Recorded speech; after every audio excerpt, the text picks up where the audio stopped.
Isshiki's Dojutsu, for better or worse, is one of the most mysterious dojutsu in all of Naruto, second to only the Jogan. Despite not being hyped up quite as much, we know it's powerful, and thus must be equally powerful when compared to the Jogan, simply because it is owned currently by Kawaki, who is set to be the opposite of Boruto.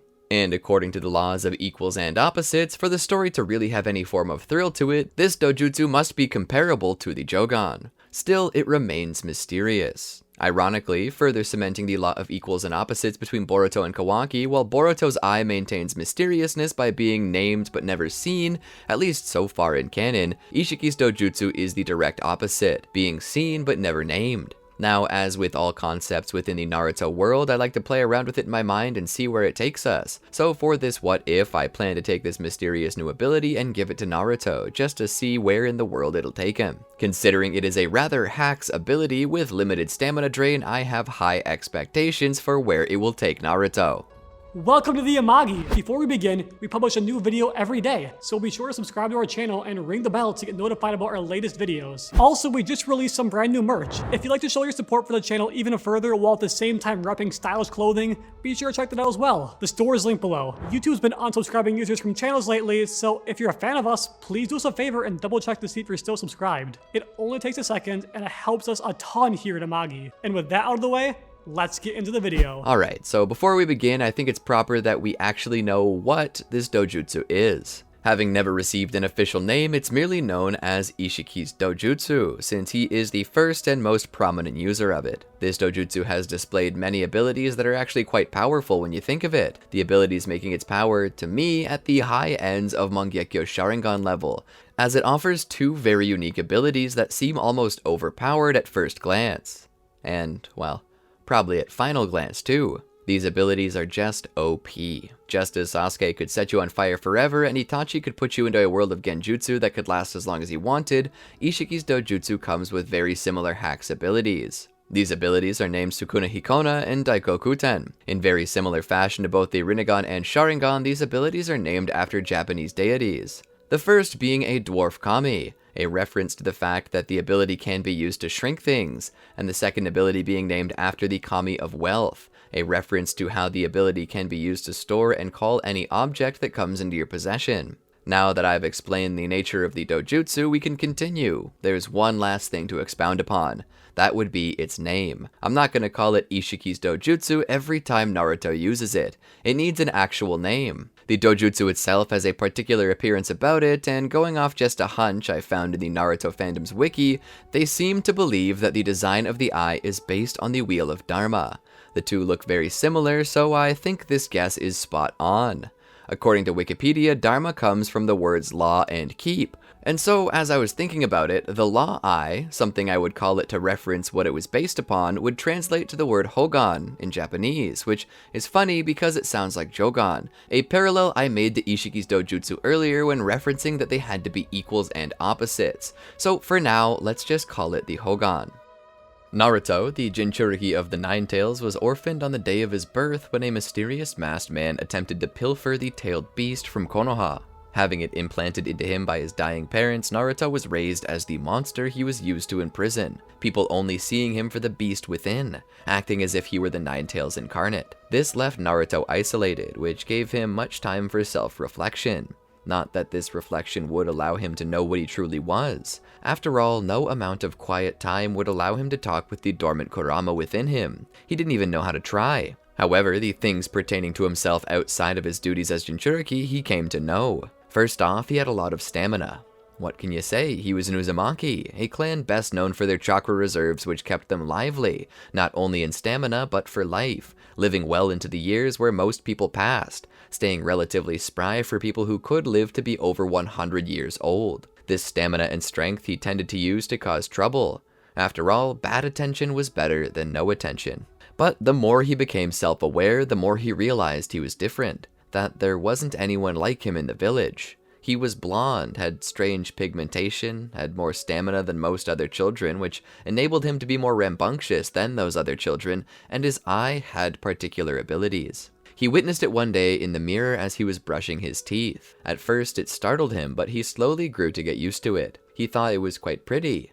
The iris was golden and was shaped like a wagon wheel, possessing 8 spokes. He knew that there were a lot of people in Konoha who had strange eyes. Hinata's pure white eyes gave her the ability to see things others couldn't normally see. And his friend Sasuke, as an Uchiha, possessed the ability to cast and dispel genjutsu. Naruto wondered if his eye had any abilities, so he began to experiment. He began to realize that with it he could shrink things, including himself, and then store them in an alternate dimension. He once stored some hot ramen in there since he forgot he needed to do something and he didn't want to leave it behind. Well, he forgot about it for a couple days, and upon finally remembering, he expected it to be soggy and cold, possibly rancid. But to his surprise, the moment he pulled it out, it was still steaming and smelled as if it had only then been made. He came to realize that nothing happened to the stuff he sent to this alternate dimension. Time did not pass there, and thus food could not go cold, nor could it go bad. For a child about the age of 7, this was a wonderful discovery, and considering that nobody could prove that he stole it, he had a little bit of a bad habit of shrinking himself down and sneaking into stores and stealing whatever he wanted. It certainly helped him feed himself, and it also allowed him to save on money, something Hiruzen would eventually notice but say nothing about. Naruto had a tendency to steal instant ramen from shops and store it in the Daikokuten dimension alongside cup after cup of boiling water and chopsticks. He was set, he felt. He would never go hungry no matter where he went, and he could always share with his friends, something that he tried to do to help make him a bit more popular. He always wanted to eat with Sakura, but she, like many other kids, avoided him. He could have eaten with Sasuke, but jealousy sort of put a wedge in their relationship. Hinata wanted to eat with him, but never had the confidence or courage to ask. But he did manage to have lunch quite a bit with Iruka-sensei. This led to a closer friendship, so much so that after failing twice to graduate from the academy, Iruka takes it upon himself to train him. This leads to Naruto mastering the clone transformation jutsu, which allows him to pass the academy and become a full-fledged shinobi, something that brings tears to his eyes. Upon completion of the academy's training, Naruto is made a genin and put on Team 7. This is where things begin to show signs of a change in Naruto's ability. Upon joining up with Team 7, he is subject to Kakashi's test to see if he's worthy to join the Jonin's team. This test was designed to get the team to view working together as a priority, but a loophole would be if the test could be possibly completed. And the thing is, it can. Naruto's overall abilities are far too weak for him to do anything to Kakashi. Kakashi is just too strong. However, as a shinobi, one knows that any obstacle can be overcome with brains and smarts, which makes me wonder why they let a shinobi run around in a neon orange jumpsuit. I assume this is because you're not really required to go on super stealthy missions until you become a Chunin, in which case standard battle fatigues, as shown in the 4th Shinobi World War, require you to wear dark clothing, such as black pants, shirt, and flak jacket, although there are some exceptions, such as Rock Lee, who already wears dark clothing, and Neji, who, well, I'm not really sure why they let him keep wearing white. Anyways, the point is that if you're sneaky and play it smart, you can beat any opponent. And Naruto, while not particularly smart, does have the ability to be sneaky through his Hogan's ability, Sukuna Hikona. He can seamlessly shrink himself to imperceptible levels. And while you may wonder why this would help him against Kakashi, a shinobi with a Sharingan and the ability to see and react to things practically before they happen, I would tell you that he would indeed be affected by this ability. So it stands to reckon that Kakashi would be unable to see Naruto, and because of this, he'd be unable to defend himself against him. This means that when Kakashi least expects it, Naruto just up and takes the bells. Not the outcome that Kakashi expected, but then again, he couldn't defend against this unknown Dojutsu. To this point, nobody has ever witnessed such a thing before, so how could they know what it was capable of, let alone react to it? Naruto's flat ability in this regard passes him, and Kakashi decides to let the team slide, as they did technically work together in that Naruto used Sasuke as a distraction, something not too dissimilar from what Kakashi had done with Obito in his younger years, though Sasuke reminded Kakashi more of himself, and Naruto reminded him of Obito. Sasuke himself was even floored by this ability. At this point, he couldn't even comprehend what Naruto had done. Was it teleportation? It was done so fast he couldn't even see what had happened, even with his Sharingan. So the team is formed and not much happens between this point and the Land of Waves mission. Nothing but a lot of complaining from Naruto. But chief of those things that do happen is a discussion of Naruto's ability. Kakashi has a good grasp on the abilities of Sasuke and Sakura, but Naruto was a wild card. You had no idea what the extent and limitations of his abilities are, so there was much testing and discussing about his abilities. They learned that Naruto's Dojutsu was where most of his ability originated from. Sukuna Hikona and Daikokuten were the only abilities that Naruto could display in a combat setting. However, he also possessed the ability to detect life force like a sensory-type shinobi, which made his Dojutsu not too unlike the Hyuga's Byakugan in that regard. The limitation of Sukuna Hikona's size reduction was unknown even to Naruto, and they didn't want to be unsafe with it, as there was the distinct possibility that Naruto could shrink out of existence, or worse, that the shrinkage of his mass down to such a level might accidentally spawn a black hole. But regardless, they learned that Naruto could only shrink himself and non-living objects. He could not shrink Kakashi, for example. However, he also possessed the ability Daikokuten, which gave Naruto access to an alternate dimension of unknown size, in which time did not flow, and what was scary was that Naruto actually could send people there. Kakashi thought that this was actually the more powerful of his two abilities, as he could essentially force a victory via battlefield removal. It made him possibly in control of one of the strongest sealing techniques ever known to the ninja world. Not only could he seal something away, but whatever he sealed away would not know it was sealed until it was brought back. And considering that there was no known size limit to this, nor any drawbacks outside of chakra usage, it made Naruto a possibly dangerous person, as he could theoretically effectively kill anyone by shrinking down to imperceptible levels, and then send them to the realm of Daikokuten, where he could leave them for eternity, or even worse, return them to the world in a place so dangerous that it would be impossible to survive. Kakashi warned Naruto not to tell anyone what his eye could do, or certainly there would be many who would envy or fear that power, who would come and try to take it away from him. After all, power invites challenge. When the Land of Waves mission comes around, they're sent with Tazuna to help build the bridge, or at least defend the builders as it was being made. Along the way, they were met by the Demon Brothers who attacked Naruto out of the blue, but through using his Hogan's Daikokuten technique, Naruto manages to summon a pot of boiling water and douses the Demon Brothers in it, which, while funny, actually leaves them with serious burns. Kakashi is sure that they'll be fine though, and so he ties them up using the chains that they themselves used to attack him. As they move on, they're met with Zabuza. Kakashi takes charge and decides to fight him all alone, but is eventually locked inside of a water prison. This spurs Naruto and Sasuke to help him, and, well, if Naruto is serious about it, he could kill Zabuza now, and I'm slightly interested to see what would happen if he does. So let's say that Naruto uses Sukuna Hikona to shrink down to the point that he can't be seen anymore and rushes at Zabuza. In doing so, he could easily sneak up on him in a number of ways, and there are many ways that he could kill him with this. And to be honest, many of these surefire ways that I'm thinking might actually be a tad too graphic for the story I'm trying to tell. So I'll keep it kid-friendly and say that he sneaks up behind him and stabs him. And if you think that this isn't enough to kill Zabuza, then consider one of the many other ways he could do it that I've chosen not to mention for the sake of those viewers. So Zabuza dies right then and there, and the group leaves for Tazuna's house. Now this actually changes something important, which would be Haku's mentality. Haku is a powerful shinobi whose abilities and potential can surpass even Zabuza's. The issue with this is in the words that Zabuza says about him.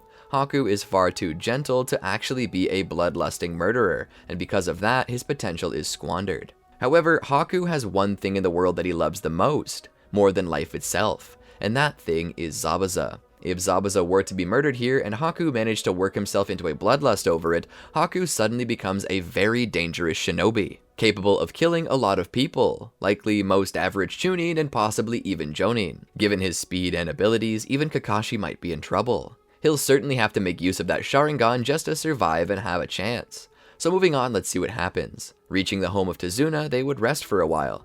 Kakashi would be weakened from his battle with Zabuza and would nearly be bedridden. But for the time being, he lets them train to control the chakra on the bottoms of their feet. Like normal, this takes quite a while to master. On the night thereafter though, as the shinobi and people of the house are all sleeping, the house is suddenly pierced, turned into a pincushion by so many massive sickles of ice, due to Haku's ice release, certain kill ice spears technique. The technique is planned to bring down the house and kill all within, including Naruto. However, as the first shards smash through the building, Naruto manages to look up and utilize Sukuna Hikona to shrink one that was coming straight for his head. Getting up and grabbing his ninja tools, he meets with Kakashi, who would already be on his way to help. Stepping out, they find Haku there as he continues to spear the house with ice. Kakashi rushes Haku, but is caught in the demonic mirroring ice crystals technique. From here, he activates his Sharingan once more, to allow him to see and react to Haku and the many Senbon he's using. Now, the thing you should know about the Sharingan is that in its base form, even Sasuke was capable of using it to witness Haku's movements. If Sasuke could witness this movement, then Kakashi definitely can, as Kakashi also has a Mangekyo Sharingan, with the ability of that Sharingan not only seeing things faster than the base Sharingan, but it also allows him use of ranged Kamui. With that ability, Kakashi could theoretically have enough time to utilize his visual prowess to catch Haku off guard, either locking him in the Kamui dimension or just flat severing him in half. Either way, Haku is defeated. However, this usage of the Mangekyo Sharingan comes with a heavy toll. Even with full power in the Kazekage rescue mission, Kakashi still ended up bedridden in the hospital for days, and coming off of just having worked himself to the bone with base Sharingan, Kakashi could possibly die here. In fact, I'm half tempted to kill him off now just to see where it takes this story. So, you know what? I'm going to. Kakashi overworks himself. He manages to kill Haku, but in doing so, he kills himself. But at the same time, not all is well, as within the house, Tazuna has also been killed by the ice spears as he was attempting to protect Inari. This just further cements to the child that there are no heroes in the world, and that those who try only end up dying. With the death of Kakashi and the Master Bridge Builder, the Land of Waves no longer has the capability or courage to oppose Gato's monopoly, and thus the plans to build a bridge are put on hold permanently. The mission was a failure, and Team 7 has lost their leader. They would then return to Konoha all by themselves. I could also see Tobi coming through here and taking Kakashi's Sharingan back for himself to complete the set. Once back in Konoha, Team 7 proceeds to tell the Hokage of what happened to them. Hiruzen commends Team 7 on their strength and fortitude, apologizes for the loss of their mentor, and tells them that even though the mission was a failure, they're still commended for acting as true shinobi would. They're then offered the chance to join the Chunin exams for their work, and after agreeing to it, they're allowed to join as Hiruzen begins to find them a new mentor, eventually settling on Yamato, due to his unique ability to pacify the Ninetales if it ever got out of control. Did you think I forgot that Naruto is the Ninetales Jinchuriki? No. He'll eventually grow to be even more hacks. Better watch out. But after taking some time to mourn the passing of their mentor, they join the Chunin exams, where the first test is of course a written one. This doesn't change whatsoever, as the Hogan has not been shown to have the same visual prowess as the Sharingan or the Byakugan, meaning Naruto cannot see things unless they're right in front of him. I mean, theoretically, he could use this power to steal someone's paper when they're not looking, but even if he shrank to spy, this would be seen by the referees who would dock him points for cheating. So in the end, Naruto must do this by using Ye Olde Noodle. Not that this would help him any, as he would leave the sheet blank anyways. It really only boils down to whether you have the guts to take the final question or not, and we know that he does. So he passes that test. When the second test comes up, the Forest of Death test, he enters the forest alongside his friends.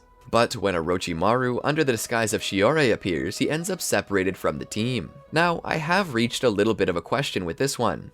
The question is if Orochimaru would switch targets from the Sharingan to the Hogan. I was thinking about this up to this point. Orochimaru chose to go after Sasuke instead of Naruto, as he wanted the Sharingan more than a tailed beast, but why the Sharingan exactly? With the massacre that Itachi subjected the Uchiha to, it seems likely that he wanted the Sharingan because of its inherent rarity. But on the reverse, that would make Naruto's Dojutsu a prime target, due to being something never before seen and possibly never seen again. Surely Orochimaru would want this, right? Well, it's likely that he would make capturing Naruto a secondary objective, but not primary. The reason? Orochimaru understands that out of the two, the Sharingan is a better dojutsu. Why? Because not only can it cast and dispel genjutsu, it can also evolve into a Mangekyo form, which would grant two new abilities not too unlike Sukuna Hikona and Daikokuten, but it would also come with a Susanoo. He knows this due to his experience with Itachi, and while he knows that using the Mangekyo Sharingan results in blindness, he would more than likely know that by this point that the Mangekyo Sharingan can be evolved into the Eternal variant if he takes the eyes from Itachi. And considering that Itachi by this time is already sick and showing signs of it, Orochimaru knows that all he has to do is wait for Itachi to kick the bucket and then swoop in like a vulture to steal those eyes. Then he'll have the most reputed dojutsu outside of the Rinnegan in his control. It's for this reason that I believe that Orochimaru would forego the prioritizing the Hogan for his original plan, although taking the Hogan would be an alternate objective for him. After being swallowed by the snake, Naruto would use Sukuna Hikona to find a way to get back out, and if that doesn't work, as shown with Isshiki, he can utilize Daikokuten in a limited capacity, resulting in him likely just ripping a hole in the snake's stomach, which would kill it. Naruto would catch up and attempt to protect Sasuke, but it would not stop Sasuke from being branded by the Cursed Seal of Heaven, though he could help drive Orochimaru off. Sasuke is unconscious and in serious condition. With no other recourse, Naruto recalls what he could do and uses Daikokuten to place Sasuke in suspended animation as the rest of the team attempts to complete the mission without him. With the help of Sukuna Hikono, they manage to steal a scroll and proceed to make their way to the arena in the center. They then open the scroll and Yamato, their new Jonin, pops out with a smile on his face, congratulating them before asking where Sasuke is. Naruto would return Sasuke here, and due to what had happened, Sasuke is forced to bow out of the Chunin exams due to his condition, and they place an evil sealing mark over the curse mark to ensure that it doesn't activate against his will. Sasuke is heavily upset by this turn of events, and resents his own weakness compared to Naruto,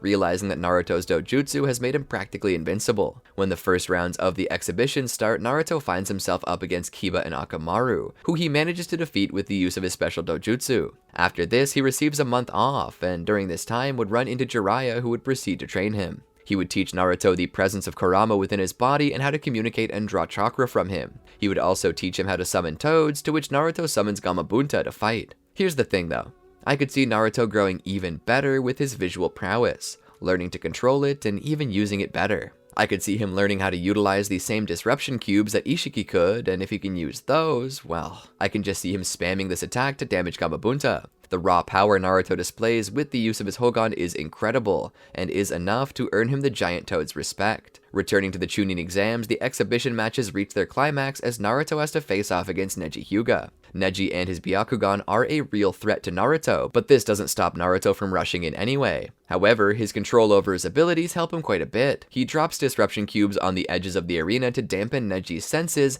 and then shrinks down as he gets close, returning to normal size just to punch and then shrinking down again. Basically, Naruto is going Ant-Man on Neji, and Neji is incapable of defending against this because even with his Byakugan, he still can't see Naruto, and those disruption cubes aren't helping him any. This leaves Neji wide open, and Naruto is able to secure victory with a final strike. Now, normally, after this would be Sasuke versus Gaara, but Sasuke is out of the exams due to the curse mark, which means that Gaara has nobody to fight. Due to the abilities he showed up to that point, such as how he solved so many of the questions and then broke the record for the Forest of Death, and then easily defeated Rock Lee, he's considered strong enough to simply move on to the semis, and his next opponent would be Naruto. After a battle between both Shino and Kankuro, as well as Temari and Shikamaru, Naruto and Gaara finally face off. It's in this match that Naruto really takes Gaara by surprise, throwing disruption cubes as well as firing chakra rods at him. Gaara attempts to protect himself with his sand, but that is exactly what Naruto wants. Naruto, after all, can simply use Sukuna Hikona to get behind him and strike.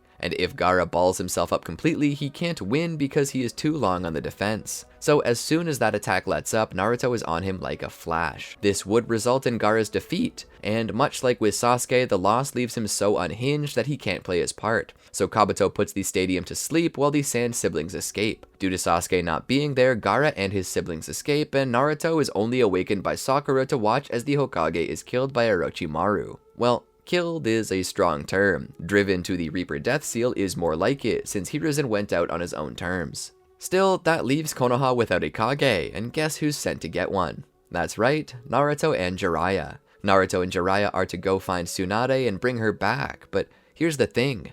She doesn't want to. She insults the office, drawing the ire of Naruto, but upon being defeated, she makes a deal with him that if he can complete his study of the Rasengan within a week, she'll give him the first Hokage's necklace. Spoilers, he does so, but it's a little late as Tsunade has already left to fight Orochimaru, and she doesn't assume that she'll survive. Naruto and Jiraiya go to help her, and this stays mostly the same. However, Kabuto never has the chance to sever Naruto's heart muscles or chakra pathways. Instead, he just shrinks to avoid and then plants a Rasengan directly into the chest of Kabuto. Still, Orochimaru and Kabuto escape, but Tsunade's respect for Naruto and his dream causes her to return to Konoha and take up the highest office in the village. But things aren't so peachy for our friends, as Sasuke has decided to go with the Sound 4 to Orochimaru, in hopes that he can become stronger than Naruto and finally capable of killing Itachi. But this isn't about to slide with Naruto. An entire team forms to find Sasuke and bring him home. Along the way, the Sound Force stopped to buy Sasuke more time as Orochimaru had hoped for.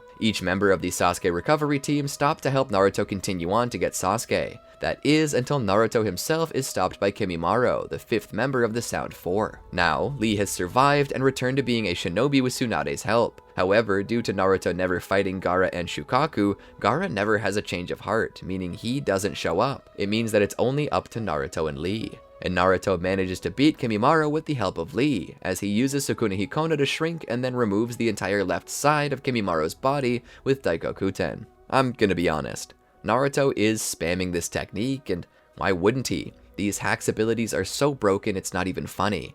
At this point, really, he's as broken as a two-eyed Obito Uchiha. Naruto would eventually catch up to Sasuke, and this time he has Rock Lee with him, so together they fight Sasuke. It becomes obvious that Sasuke is trying to kill them, so Naruto holds back nothing. But he doesn't plan to kill Sasuke. So in the midst of their clash, when Sasuke and Naruto's Chidori and Rasengan are about to strike, Naruto suddenly fakes out, drops the Rasengan, shrinks, and then returns to his normal size and uses Daikokuten to capture Sasuke. He then returns to Konoha with him. The moment he returns, he releases Sasuke, who can't even comprehend what happened. Many Anbu and Jonin would then dogpile on Sasuke, trying to restrain him. Naruto's promise was kept to Sakura, though Sasuke's fate is yet to be decided. Considering his age, motivations, and everything, it seems likely that he will be merely stripped of his rights to be a shinobi, but he is still alive, and that's a plus. Naruto would then disappear for nearly 3 years to train with Jiraiya before returning to Konoha. It's then that the mission to rescue Gaara from the hands of the Akatsuki occurs. On their way, they encounter a fake Itachi and Kisame, but they're defeated.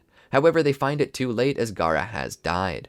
Deidara attempts to fly off with Gaara's body, and because Kakashi has died long ago, he can't stop Deidara with his Mangekyo, meaning they can't stop him. However, they can kill Sasori. Now, considering that Sasuke has already been captured, the Tenchi Bridge Recon mission never takes place. Sasori may still inform them of Orochimaru as one last kiss my butt to his former compatriot, but Team 7 would not be sent on the mission. Sasuke would not kill Itachi, and Itachi would die of sickness, his plan to make Sasuke the hero of Konoha having failed. I could see, however, Danzo growing interested in taking Naruto's Hogan, and more than likely he would send some root members to do so, or even Sai. This is the warning that Kakashi gave to Naruto. Due to Sai being inspired by him, Sai would refuse to take the eye, and even warn Naruto about the plot as much as the curse mark on his tongue would allow. So Naruto would be able to defend himself. However, say a hypothetical battle occurs between Naruto and Danzo, sort of like when Danzo engaged Shisui to take his eye personally. I still think Naruto would win. Naruto can freely disappear whenever he desires, meaning that he can run out the Izanagi. But even if for some reason he can't, he can still send Danzo to the dimension of the Daikokuten. Now you may be asking how that actually deals with the threat of Danzo. How does that stop Izanagi? Well, remember that the dimension where Naruto is sending him has no flowing time, meaning that even if Danzo has Izanagi scheduled to happen, it wouldn't, since time doesn't flow there. The point when Danzo goes in and comes out would be the same time for Danzo, even if separated by years in the real world, so Izanagi theoretically should not occur unless he casts it before he goes in. He can't wait until after he's struck, he'd have to cast it before, which would be an issue because he can never know when it'll occur. So I'm pretty adamant that Naruto would win.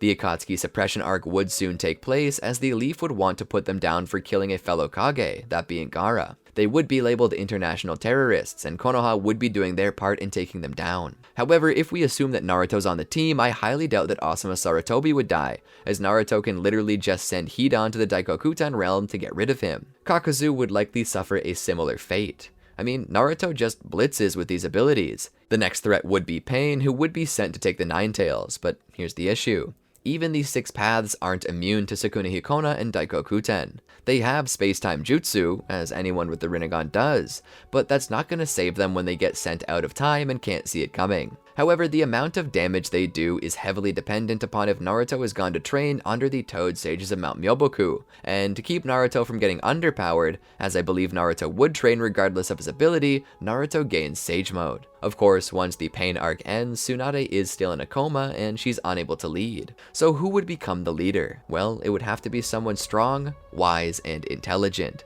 That's why it's my personal belief that Hiyashi Hyuga would end up the 6th Hokage. He's the most experienced leader in the village at the time, and he isn't a slouch when it comes to strength. Going to the 5 Kage summit to discuss the threat of the Akatsuki, the 4th Shinobi World War would be declared by Obito. They would attempt to protect Naruto by sending him to train with Killer Bee. However, the moment he achieves Nine Tails Chakra Mode, all bets are off. He returns to the battlefield and uses his ability to sense emotions to determine who in the camp is a Zetsu spy, and he also uses the ability to send things to the Daikokuten dimension to seal away the Edo Tensei. Now, in the final battle, Obito is actually a bit of a powerhouse, capable of spamming short-range and long-range Kamui, as well as having access to Susanoo.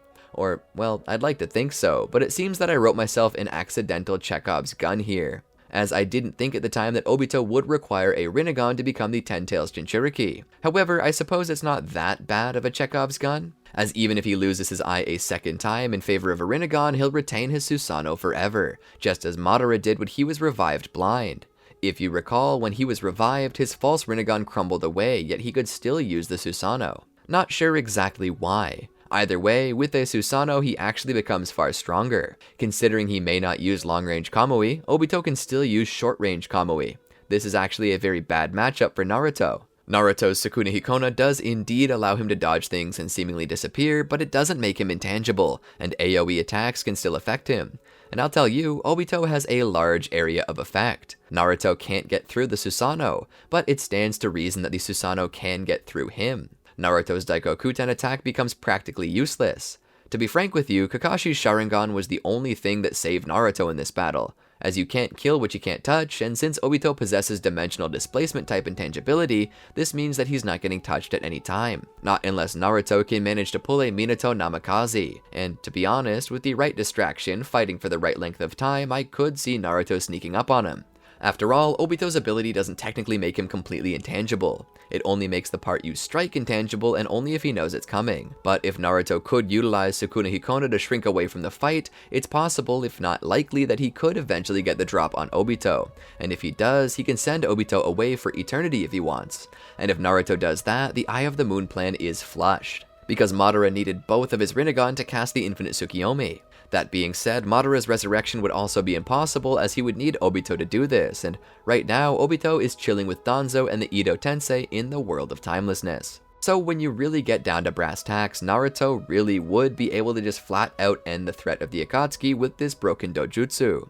Honestly, if Isshiki had used it to its fullest extent, he wouldn't have had any issues with beating Naruto. Or so I think. Maybe if he hadn't taken initiative to actually beat him, he would have lost even more lifespan. But then again, he could have just skulked around with it for a while until he found Kawaki. But I suppose that's what you get when you're panicked. That actually makes me think about something. Let me just save you some time by telling you that neither Toneri nor Momoshiki would ever cause Naruto any trouble with this technique. However, I do wonder about Isshiki though, as he possessed the same eye. Would Naruto be capable of sending Isshiki to Daikokuten's dimension? Or would it be possible for Isshiki to get out of it? I mean, theoretically, if Isshiki sent himself to the Daikokuten dimension, he would be capable of escaping due to having the eye, right? Well, even still, Naruto can always rely on Baryon mode anyway. In fact, if Naruto had this Dojutsu and used it to its fullest extent, sort of spammy like Kawaki does it, the series would turn out a whole lot better.